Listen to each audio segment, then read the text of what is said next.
So every year it seems like there is one independent, low-budget horror film that is highly talked about and hyped up prior to its release. Now, in my recent experiences, the online hype typically doesn't translate to me personally having a great time with the film. Now, that could be the result of me having too high of expectations because of that hype, or it's just another case of people overhyping a film because they desperately want that something to be considered a classic, even if in reality, it's mediocre or worse. If you ask me right now where I stand on Longlegs, this year's horror indie darling, I would be somewhere in the middle.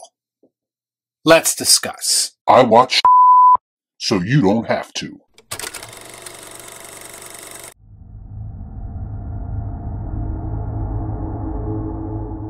Before I get started, I'd like to kindly ask that you hit the like button and please subscribe to the channel for more content just like this. What are you waiting for, huh?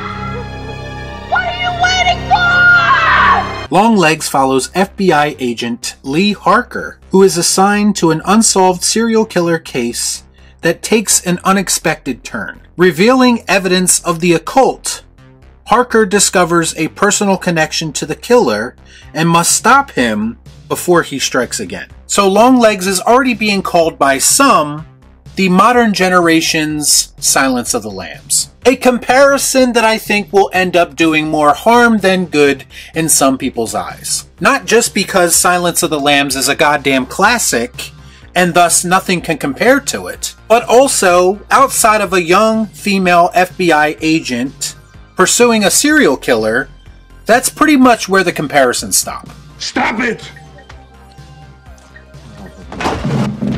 I think that comparison could potentially give people the wrong idea about Longlegs, both from a quality perspective and from a story and plot perspective. I actually think a more appropriate comparison would be with the work of one David Fincher. Something more akin to Seven or Zodiac, only nowhere near as good or as polished as those films. And Longlegs also incorporates a supernatural element to it that sets it apart from those films as well. When I say Fincher-esque, I mean when it comes to atmosphere, or when it comes to the tone of the film, or the way that the film is shot. You can clearly see the influences there.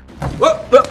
Here I come. Oh, here I come. Oh. Now listen, I know that a lot of people are very hyped about this movie in the horror community. And some of you may have even seen it already and you loved every second of it. For me, there were things I liked about it, and there were things that I didn't.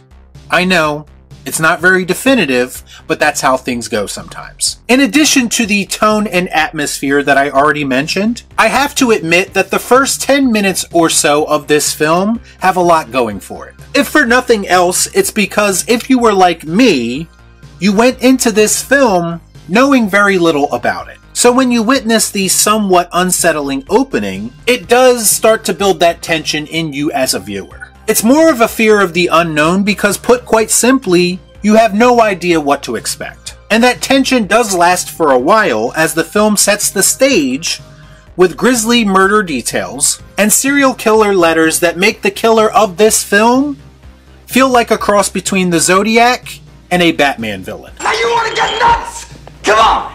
Let's get nuts. As the film progresses and one unhinged thing happens after another, I couldn't help but feel like the film was trying too hard to be unsettling, rather than getting us there naturally like it did in the beginning. The goodwill built up in the first 30 minutes or so of this film, for me, slowly deteriorated. I like the cast of this movie. Maika Monroe plays the lead of the film, and I would say that this is a good, but also odd performance from her. It's intentionally odd because she is supposed to be a troubled person, and she is supposed to be a little bit weird, based on the bits of information given about her throughout the film. It very much feels like she is playing an older version of her character from It Follows. There's a lot of mystery that surrounds this character, so much so that as you're watching it unfold, you can't help but feel like that the way she is will conveniently play into the case that she is currently working on. And that's pretty much exactly what happens. You're pathetically predictable. I think one of the main issues I have with the film are the plot conveniences. In order for all of this to happen, for this story to take place, she would have had to have taken a very specific path in life. And she did exactly that. And yes, there is a twist in this film, which I will not reveal here, but it does play into the finale of the film. But in order for that finale to work, one of the characters would have to not know information that they most certainly would have known given their situation. It's difficult to talk about these things without spoilers, but if any of you have seen the film, I think you know what I'm talking about. My favorite part of the film is the early stages, where it is still very much a murder mystery and serial killer hunting movie that we all know and love. In fact, I could have done with even more of that because I enjoy that type of thing so much. I myself am strange and unusual. To me, it's when things start to be revealed and when the film takes a more supernatural turn is where they lost me a little bit. I admire the effort, and if nothing else, they get props for trying. I mean, this supernatural element is what makes this film unique after all. But I don't know, the execution just felt off to me.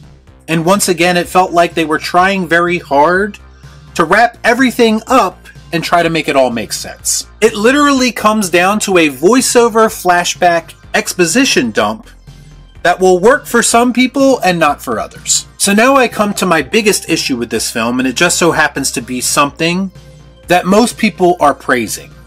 That being Nicolas Cage. Fool this man!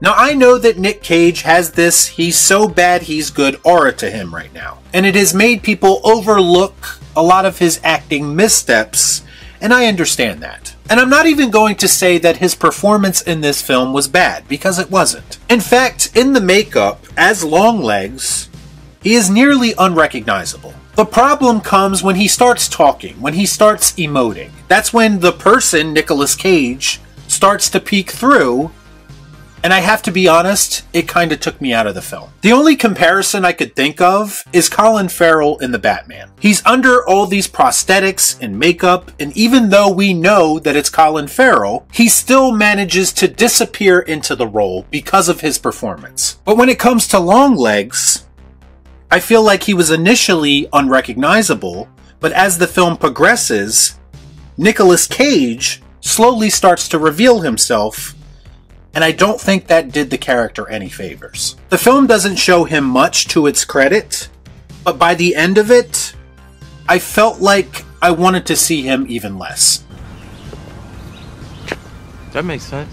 Because once his final scene arrives, a lot of the mystique is gone already. Now I know a lot of people are going to disagree with that assessment based on early reactions, but this is just what I was seeing and what I felt from my perspective. I've also seen this film called one of the scariest films in a long time, and I do think that that praise is misplaced and slightly exaggerated. As I said, I appreciate the atmosphere and tension. To me, a great horror film should have those things. But for Longlegs, I don't feel like they did enough to maintain that momentum that they established early in the film. As far as the violence goes, most of it happens off screen. You get to see the aftermath of these grisly murders more than anything. But they did leave most of that stuff to the imagination, so that is one aspect of the film that I appreciated. I like it a lot.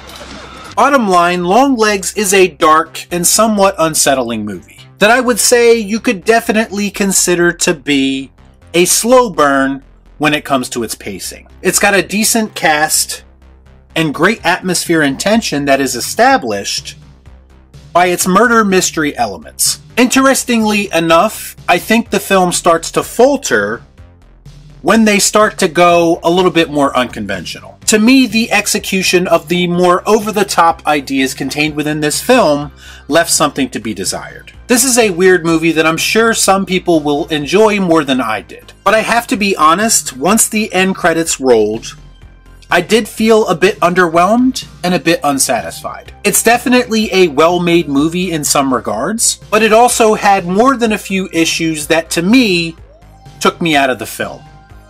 And that's why I'm going to give Longlegs the Careless Sam Gerard. I don't care! Y'all be cool. Right on.